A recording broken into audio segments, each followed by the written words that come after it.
Hello and thanks for checking out ChartGuys.com. We're proud to be one of the most successful technical analysis communities online, teaching you the skills to become a more confident, effective, and informed trader. Join our community of hundreds of analysts worldwide working together to learn the charts, generate profit, and achieve financial independence. For access to daily live chart analysis and market coverage, a thriving chat community, along with dozens of hours of exclusive educational materials. We look forward to seeing you. Let's check out some charts.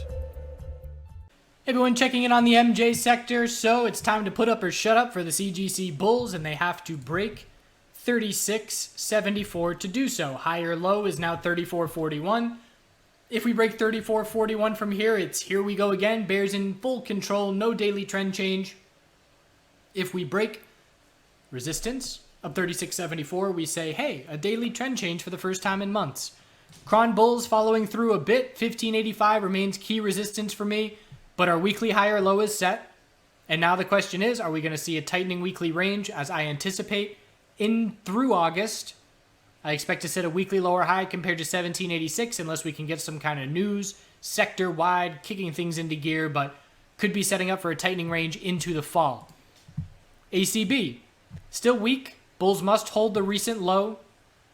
So 649, Bulls trying to hold that level. 644, 649. Hourly, to change the trend, we need a break of 662, but just focusing on the bigger picture, really it's the most important levels for me, 644 and 649 supports, 678 and 681 resistances. Keeping in mind that even if we break resistance, we just zoom out to the daily chart, and anything under 746 is just a daily lower high. Cron shifting its momentum more than any of the major Canadian MJ names. CGC, TLRY are in the middle of the road. ACB and APHA are at the back of the pack as APHA dropped down to a lower low today, breaking $6. It is a long lower wick, but again, look at ACB. ACB did the exact same thing 3 days ago. So for APHA, can we change the hourly trend? Have to hold 591 and break 616 tomorrow. And then we'll just look for a daily lower high compared to 668. So APHA and ACB still just looking for daily lower highs, whereas Cron is already breaking resistances on the daily, and CGC has the chance to change the trend. TLRY, anything under 45.48 is just a lower high. Watching patiently for a daily trend change to indicate the weekly higher low has been established. And if anybody's going to change the weekly trend first, out of the major Canadian MJ names, it's going to be Cron and TLRY. They're a step ahead of everybody else who haven't even started their weekly bounces. CTST, bad news, as the CEO knew about everything. If you thought the CEO didn't know about everything, I think it's time to reevaluate your trust in people. But we saw another gap down. Bears are in complete control, and it's getting very ugly. $2 psychological support held today. If that breaks, there is no support in sight, and we are just in free fall right now. So, resistance levels, we've got resistance at 208 and 211. And again, bears in absolute full control at this point. I have no interest even playing bounces on CTST. If we were to see another 2 gap downs in a row, then I'll be interested. But too much of a negative overhang, too much risk of potential license withdrawal, and all that stuff. OGI, scouting for the daily higher low to form. High, low, lower high. Scouting that higher low. Hourly RSI, just above oversold, didn't get there yet. And if the Bulls can hold 548 and break 603 tomorrow, that'll be the first indication that our daily higher low has been established with an hourly trend change. So worth scouting the potential of an OGI entry if you want to try and enter for that higher low. Otherwise, being more patient and conservative, you're going to wait for this tightening daily equilibrium to break in early August. I'm interested in Hexo. Things are getting ugly enough. Daily RSI is down at 27. 4-hour RSI is down at 22. We'll see if the after hours candle changes that. I wasn't interested this morning because the hourly RSI was not oversold yet. If I'm going to play oversold bounces in this sector that is certainly bearish, I'm going to wait until all time frames are oversold. So the fact that the hourly was not kept me away today. If we see a gap down open tomorrow or a quick flush down first thing tomorrow, I will begin to potentially start scaling in, just looking for a daily oversold bounce. So hypothetically speaking, let's say I make a first entry at 420, a second entry at 405, and I would look to exit just a daily lower high, perhaps 450. We'll see what the setup is tomorrow at the open. VFF, very healthy consolidation. So we have our clear resistance at 1178. And if the bulls can pull off a daily bull flag here, it'll be very notable. So far, this is very healthy consolidation that could be a bull flag. And if we can see continuation over 1178, I would consider that a daily trend change. The weekly time frame, we would still just be looking for a weekly lower high. But again, monthly time frames are what I'm most concerned with in this sector. And so many names are looking for monthly higher lows, and VFF is one of them. We bounced right off the monthly exponential support, as so many other names have as well. We're looking for CGC, for Cron to set a monthly higher low. Look how similar this looks. Ready? So here's Cron on the monthly. Higher low off exponential support after 3 months, or trying for that higher low, after 3 or 4 months of consolidation. VFF, 3 or 4 months of consolidation, exponential support, trying for the monthly higher low. Again, probably 80 to 90% of MJ names, of the legitimate MJ names, are looking for monthly higher lows. T-God dropping down to lower lows. When we do start to bounce, anything under 330 is just a lower high. Not oversold on the daily. And just in a bit of free fall. 219 is the must-hold support. We've got support at 278 aside from that. And if we were to see, I'm not interested in T-God personally. If I were interested in T-God, I would need to see daily RSI more beat up than this, which would require probably another 2 red days. VGW, bear break of 385, but bulls bought the dip. Anything under 425 is just a daily lower high. And bulls are really hoping this is our weekly higher low because, again, it would be a red flag if 337 support breaks. So we have I like it better on the 2-week time frame to condense things up a bit. But high, low, lower high, and we're scouting our higher low. We certainly can't be confident that our weekly higher low is forming just on one candlestick on the daily with a long lower wick. We're going to have to top out on this bounce, form a higher low and a higher high, change that daily trend, and our weekly higher low will be established, and that 2-week tightening equilibrium will be on watch heading into the fall.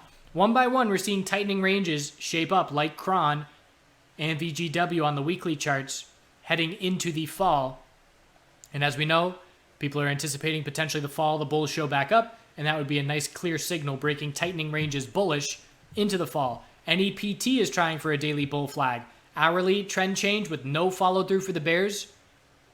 Resistance is 626. Short-term support, if the bulls can hold 593 from here, that's certainly a victory. And let's see if we can get a bull flag to new all-time highs. Increasing bear volume and a break of 593 would be a short-term red flag, even though we would still look for a daily higher low. That would negate the possibility of the bull flag. ZYNE, 4-hour equilibrium watch. Bulls did defend support. 1062 was our low. We bounced off of 1066. Anything under 1248 is just a 4-hour lower high, but I'm watching the low of 1062, high of the bounce, double bottom, and scouting a lower high. And we could look for a 4-hour break of this tightening range Friday or Monday on ZYNE. IIPR. Bounce got a little bit of follow through. They certainly took their sweet time today, enough for me to give up interest. But we double bottomed 98.69 and 98.50 and then broke the top of the bounce attempt from yesterday at 103.23. Still not very impressive. We're still just looking for a daily lower high to form. And hourly uptrend will be key. Anything above 100, actually anything above 98.50 will be a higher low. But if we don't see much follow through, and I need to see the move up into the mid-1 teens. If we don't make it that far, we have to be cautious of a daily bear flag. Cura, hourly equilibrium as anticipated. Higher low formed this morning. So we got our high before the dump, low of the dump, high of the bounce, higher low. If we can't break 10.03 tomorrow morning, we're going to look to pull back and form another higher low compared to 9.23 and watch for this equilibrium to give us a break Friday if we do form a lower high compared to 10.03 tomorrow. Seeing a little bit of life, a little bit of spark in the MJ sector for the US side of things. Again, very skeptical of the bulls until they give us proof on the daily time frame. But when you see someone like MedMen holding its all-time low and seeing a significant green day, it's giving the bulls a chance to give us a weekly equilibrium. Trying to form this weekly higher low, I need a daily trend change. Anything under 308 is a lower high. So essentially I need to see the bulls bounce and top out. I need to see a higher low and a higher high Then we'll say we have a weekly equilibrium to be watching. We also had TRUL, a bounce day. Again, doesn't mean anything. Anything under 1462 is just a lower high. So we could bounce 15% and still be forming a daily lower high. IAN had some notable bull volume. Gap down open was a bit odd, but we closed very strong. Look at the end of the day action for IAN. We'll see if that translates into anything. But again, if it's under 395, it means nothing to me, and it's just a daily lower high. Have to change daily trends or at least break daily lower highs for me to have interest in a shift in momentum. Best case scenario for the sector, CGC changes its daily trend, TLRY changes its daily trend and gives us our weekly high or low. Cron breaks 1585 and heads towards weekly resistance. And USMJ names start to change some daily trends. Otherwise, we're just looking at short-term bounces to cool off RSI levels, and we have to anticipate daily lower highs are going to form unless we see some kind of clues such as bull volume or other peers making significant moves to shift the momentum. So, at least the tiers can stop with a little bit of green for today. But as far as getting excited, still a lot of work to do for the bulls. I appreciate you watching. We'll check back in tomorrow. Have a good rest of your night. Have had a lot of nature the last few days through the yard. Saw a big old bear. We were out there doing the raised beds over the weekend, and a big black bear walked through the yard, walked along the edge of the yard. He was a couple hundred feet away from us, but fortunately was not interested in us at all and kept on doing his thing. And then last night as I was recording videos, there was a mama raccoon and 3 baby raccoons right up outside this window here doing their thing. And I had a sucker window bird feeder right in front of me here, and finally some birds found it. And it's actually some baby birds. I've been watching a mom feed some babies in a bush right out here, and I assume these are those babies because they fly fairly clumsily, but they're also more trusting. They'll go to this bird feeder where all the other birds don't trust it. So, we'll check back in tomorrow, do good things, and we'll see you then.